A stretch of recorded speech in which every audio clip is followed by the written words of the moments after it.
Oui, je suis pressée d'arriver là-bas. Ça fait 3 ans maintenant que je n'y suis pas allée. Et j'ai de très bons contacts avec le réseau des femmes assez régulièrement au téléphone. Et je suis pressée de voir où elles en sont sur place, ce qu'elles font, leur avancement, parce que par téléphone, ça n'est pas toujours très précis. Compatible avec notre langage à nous, et notre interprétation n'est pas toujours celle qu'on pourrait imaginer, la bonne quoi, telle qu'elle est là-bas. Avec René, ils ont passé l'année à travailler sur des dossiers d'activités génératrices de revenus, et c'est bien dans ce sens-là que je vais surtout là-bas. Denise est la présidente d'un groupement de femmes qui à ce jour comprend 179 femmes, ce qui veut dire 179 familles, et ce qui veut dire un nombre d'enfants très très important, qui sont aidés par l'activité de ces femmes pour aller à l'école. Donc c'est tout un enchaînement.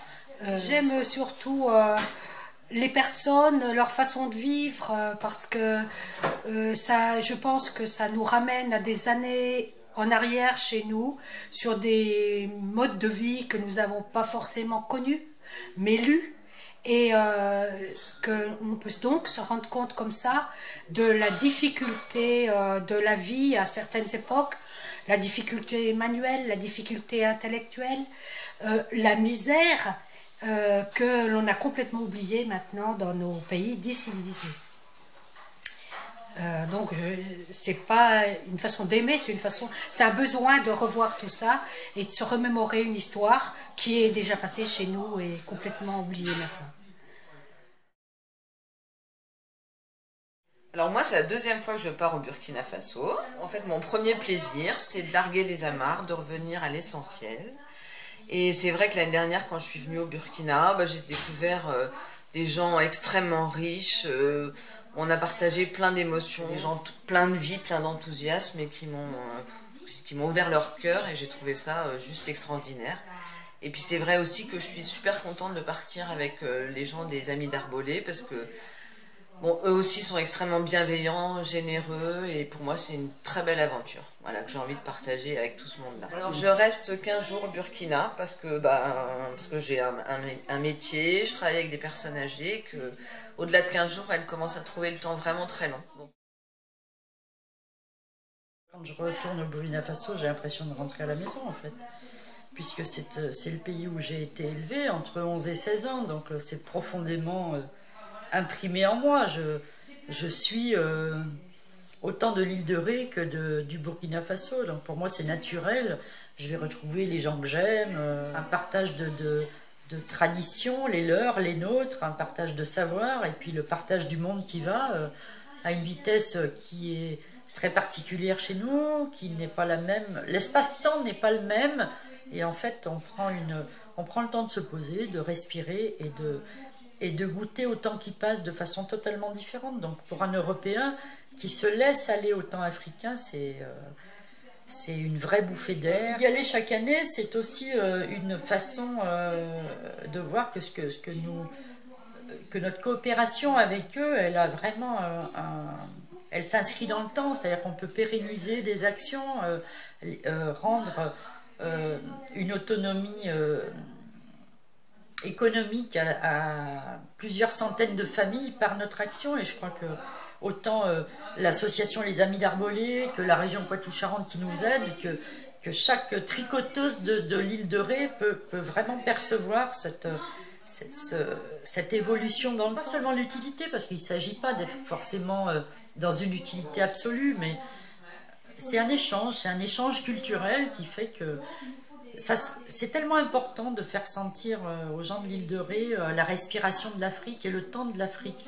On est tellement pressés, nous, au quotidien, et eux, ils sont tellement dans un espace-temps différent, dans une respiration différente, dans une observation du monde, de leur terre, du soleil, de l'eau, et je crois que c'est tous ces savoirs, toutes ces cultures mises en commun qui font que chacun est plus riche. En tous les cas, moi, quand j'y vais et que je reviens, j'en profite pendant des mois comme un super bon médicament, et chacun avec sa propre richesse et sa propre culture moi je pense, peut vraiment amener tellement de choses à l'autre que c'est ça qui est formidable. C'est voir le monde de cette façon-là, c'est juste super, quoi.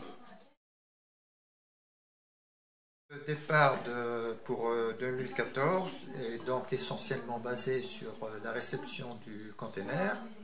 Ce container est destiné aux femmes alpha qui ont monté leur petite usine de karité, donc qu'on appelle une AGR, c'est-à-dire activité génératrice de revenus. Dans le conteneur, il y a le fameux minibus jaune. Ce minibus sera offert à la mairie et nous serons là-bas pour essayer de monter une société pour que la mairie puisse le louer à toutes les associations qui en auront besoin, et ce qui leur permettra, par exemple comme pour les femmes alpha, d'aller pouvoir vendre leurs produits plus loin. Ce conteneur sera sûrement le dernier pendant un certain temps, pour cause de prix assez élevés. Cette année, nous avons un contact avec une grande fondation qui nous a envoyé un dossier à remplir. Cette association travaille principalement sur la relation homme-terre, soit les jardins, de la culture, même de la forêt. Ce sont des projets qui vont demander 3 ans, 4 ans, 5 ans avant d'être élaborés complètement. Au Burkina, nous allons être reçus par les autorités de la commune, de la préfecture d'Arbolé, Madame le préfet Léo Kadi, Monsieur le maire Ouedraogo Bila, la présidente de l'association des femmes Denise Nabaloum, le major du dispensaire, le chef coutumier le Nabakoum, c'est-à-dire le chef de l'eau, pour le chef coutumier d'Arbolé, les sages-femmes de la maternité, et puis une bonne partie de la population à qui nous avons plus ou moins contribué à ce que ces gens reçoivent les fameux cartons qui sont dans le conteneur. En 9e ou 10e voyage, voilà, depuis le début de l'association. Et là, depuis quelques années, ça va faire 4 ans que nous faisons pratiquement un voyage tous les ans. Mais avec un but bien précis. Je suis très heureux de partir, surtout à l'époque où nous y allons. C'est la saison sèche. Il y a plusieurs personnes qui voudraient qu'en 2015, si nous pouvions, faire un voyage en pleine saison des pluies pour voir la zone d'Arbolé verte avec les cannes de mil à 2 mètres de haut, le sorgho, et ainsi de suite, et compagnie. Voir les patates douces, les ignames en fleurs.